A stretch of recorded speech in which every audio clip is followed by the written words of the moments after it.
Georgian. Back in December 2010, in a remote part of Tunisia, the self-immolation of a fed-up street vendor sparked the Arab Spring. Today, the city of Sidi Bouzid's back in the news, only this time it's because Salafist radicals ransacked the only hotel bar in town that serves alcohol. It's the latest incident since the Islamist party Ennahda won constituent assembly elections. More radical Islamists have occupied universities, trashed arts events, and even beat a vacationing French local lawmaker whose wife and kids were dressed for the beach. The secular opposition feels the government's been harder on them than on the radicals, with charges pressed against journalists and artists. The respected former chair of a post-revolution constitutional panel, Lina BEN MHENNI, has even warned of a, quote, risk of dictatorship worse than Ben Ali's. Has Tunisia's fledgling democracy taken a wrong turn even before it's finished drawing up a new constitution?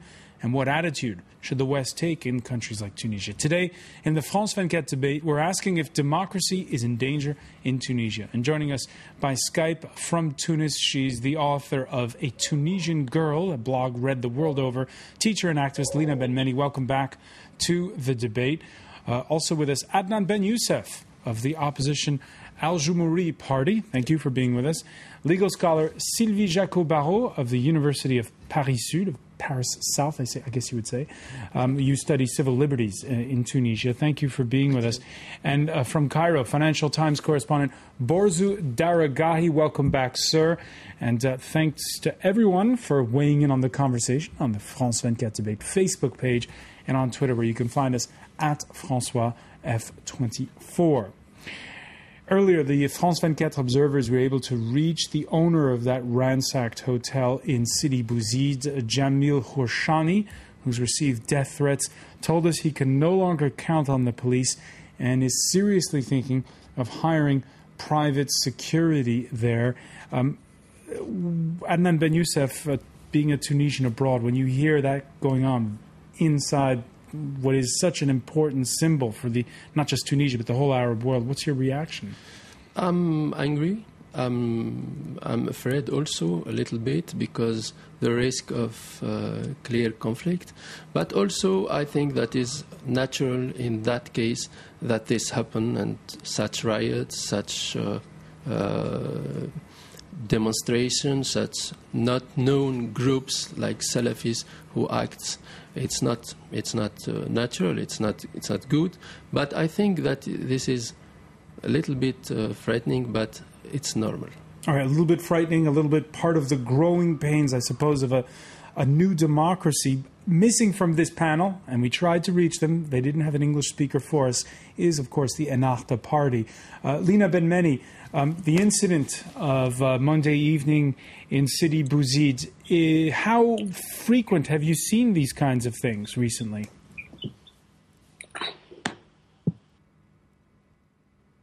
All right, we seem to be having technical difficulties reaching Tunis. Borzou DARAGAHI, when you hear a respected scholar like Lina BEN MHENNI say there's a risk of a dictatorship worse than Ben Ali's, your reaction to that statement? I think it's very worrying what's happening there and the dynamic that is being set in motion. Right now is a very critical moment in Tunisia's history. I think that there are forces, opposing forces within the Ennahda party itself. They're not sure what to do. They're political novices. They're being pulled in multiple directions. And there is this temptation to allow these Salafists to run wild, really, on the streets of Sidi Bouzid and other cities in an attempt to neutralize their political opponents. This is a temptation, a very dangerous temptation, that needs to be addressed and focused on at this very critical, tense moment.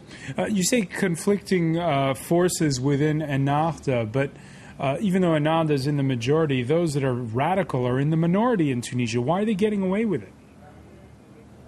You know, it's always been this way throughout history when these radical movements take hold and start rampaging in this kind of way. They're probably in the service of more larger political forces. Some people say that these Salafists are pursuing the agenda of certain Arabian Peninsula political interests in terms of transforming the society. But it's always the organized, determined minority that can shape a country, especially if they're willing to break the law and to trample on other people's rights with impunity, and they're not stopped by the authorities. All right, we'll get back to that point in a minute. I just want to set the frame a bit for some of our viewers. Tunisia, the only Arab country where equal rights for women is enshrined in the Constitution. Last month, the government suggesting reviewing that statement to say women are complementary to men. That sparked fury with demonstrations in several cities. You can see some of those images there from last month. Sylvie, JACQUOT-BARRAULT, the government then pulled